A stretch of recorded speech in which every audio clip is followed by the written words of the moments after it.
এটা আমি শান্তি পাবো। চাচা, হ্যাঁ তোমার পাখিটা কি আছে? পাখি হ্যাঁ,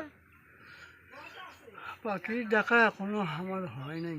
হয় নাই? না তোমার পাখি কি চলে গেছে?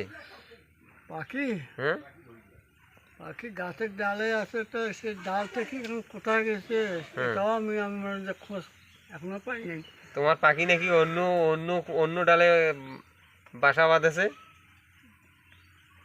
অন্য ডালে বাসা বাঁধেছে এটা তো আমরা জানি। হ্যাঁ আপনি করবেন কি না করবেন কি? হ্যাঁ, তাহলে আপনার কি তালাক দিয়েছে নাকি আপনার পাখি? হুম, পাখি আপনার তালাক দিয়েছে নাকি? তার আগে তো আমরা মানে ঠিক অগ্নিতে কি সরে দেবো। তা পাখির গানটা কও তো, হুম, পাখির গানটা কও। কোন পাখি গান করবো? আরে আপনার পাখির গানটা কর না। ওমা আমার শোনা রে, হ্যাঁ গান তো আপনি না করলে কি হয় না? হ্যাঁ, বলো বলো। পাখি খাসা দিবি তো। জোরেই বলেন নাকি?